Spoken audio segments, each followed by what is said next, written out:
Hey, welcome to Graphic Policy Television, GPTV. I'm Brett. In my hands is Dead Day number 5 from AfterShock Comics, wrapping up the limited series. And hopefully it's not a limited series because I really want more of it. It's just been such a fantastic world-building series. There's so many different directions that it can go, so many ideas thrown out there that I kind of left hanging out there to build the world that aren't important to the story that I want to see more. I want more. This is such a potential of an ongoing series. I'm really hoping this isn't the last of it. So, written by Ryan Parrot. Evgeniy Bornyakov is the artist. Juancho is the colorist. Charles Pritchett is the letterer. So, Dead Day is a story that once a year the dead rise. They from sunset to sun up, they get out of their graves and kind of do their thing. So that means they might visit family, they might go seek revenge against somebody. Play a concert was one of the examples, and I think that's the thing that's been really interesting and really great about the series is there's the main story that's going on. We're going to talk about that in a minute, but also that each issue opens up with a different example of how this day impacts the world. In this one in particular, a murdered girl comes out of her grave, and the officer who was unable to solve the murder meets her to close the case. That's the type of impact that this concept has on the world. And it's really fascinating and really cool that the creators have used part of the comic to build that out. With each example, it just makes it all seem more thought out, there's more depth to it, there is more concepts and ideas thrown out there, and I think that's it's amazing. That's such a really cool idea. Previous issue had, someone that was clearly supposed to be Kurt Cobain playing a final concert, that, he wanted to get out there and do his music. That type of thing I think is really, really interesting. And also, it's not all good. There's murderers that are going to be left out, and they're going to go do their thing. It's such just a fascinating way to go about the series and add so much depth in just a few pages. And done in a way that it doesn't slow or hamper the series at all. This isn't a type of thing where, someone's walking and it's there's something going on in the TV to add depth. It's just a couple pages in the beginning, and those couple pages just make the world of difference for the comic. So the main story is about a woman who had a former boyfriend who wound up getting murdered. She went on to get married, have kids, live the suburban life. And that boyfriend's back, and he was seeking revenge on the person who killed him. And now there is kind of a standoff in front of their house with these people known as lifers, who are kind of religious fanatics that hate the dead and want to or the undead, whatever you want to call them, and want to kind of eradicate them, and obviously hate Dead Day. And then there's the story of the son ran away, and of course there's religious cults that have built up around this. And the son story kind of comes back onto this as well. There's some things that are left out there, and I kind of wish maybe they wrapped up a little bit more as far as plot. Things are kind of maybe a little bit too nicely in some ways, but it's one of those this feels like the beginning of something bigger.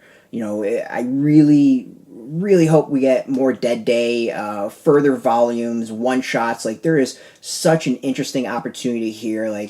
I think the team could do amazing things doing, simple digital releases as one-shots, and, make it pay what you want and, release it as comics, or release a whole bunch of those digital releases as trades. It's just a comic that is such a cool concept, and the way it's presented is such an interesting, different way to go about building this world, that it's I love it. I really, really love this series. And for those who've watched videos, who've listened to me on the podcast, all that, I'm not the biggest horror fan. I don't like a lot of the horror genre.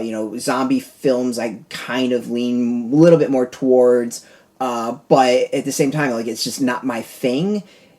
I do like more cerebral horror of what its stuff is that, either just examines the genre or maybe gives something a little bit more than just scares and blood and gore. That's kind of what I put this in, is that more cerebral horror aspect where it's more about the world than the scares. You know, it's that Romero. There is something bigger here than just people shambling about, and it uses its genre to do really interesting things and explore concepts in the world in interesting ways that are unique and things that like I don't think I've ever seen in comics. Like this is just a really intelligent series and really just unique storytelling and so good. Like it's just really really cool. And if you like horror comics at all, if you like zombie films at all, if you like that just that thinking person's horror, like this is right up your alley. It's not scary, it's more action film than anything else. That's the thing that's really interesting. So we're gonna open up, we're gonna show off some of the art. I think the art's really solid. This is the opening scene that I kind of talked about, and this is why I had no problem spoiling it. The detective talking to the girl as she kind of comes back from the dead, and he offers her coffee and says, you know, let's go solve your murder. Like, to me, it's just such an interesting way, and something I never even thought about with the series of, like, yeah, if someone gets killed, like, you just as a detective wait until they come back and go get their murderer, right? Like, it's changes things in such a way on a global scale that it's interesting, and the comic, like, seems to know that's part of the sell of it. Like it doesn't explain what Dead Day is. There's so many unanswered questions. There's so many plot lines that aren't really addressed or addressed super well. And the comic seems to know that it has done that and not care, because that's not really the point of it. So yeah, like it's awesome. Like I think it's just a really, really, really cool comic. It's a really cool world. A great concept. Wraps up the series. Like obviously you're not going to start on the fifth issue. Go back to the beginning if you get it. If you can't find the first issues or you're not able to order it, like get the trade. I really recommend the series. I think it's just a great comic series. One of the favorite that come out of AfterShock. One of my favorite of this year. I just think it's just a great concept, great delivery, and like everything about it is really, really entertaining and good. Out in comic shops now, you can go get it. Got a link beneath this video. Put in your zip code. I'll tell if a shop's near you.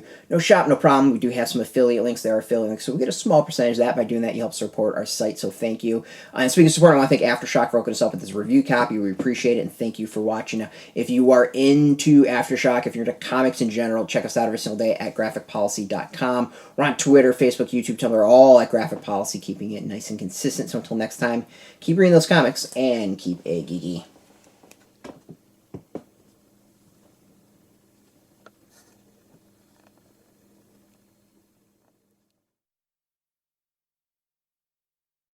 Hey, thanks for watching the previous video from Graphic Policy Television. Just by watching, you help support our site. Thank you so much. Now, if you're watching these videos, you probably care about geeky things like movies, television, comic books, toys, games, video games, you name it. You can go and subscribe right now to our YouTube channel to stay in touch and catch all the new videos, or check out our website at graphicpolicy.com. There's a nice link on this end of the video. But as always, thank you for watching. Keep on rocking and keep it geeky.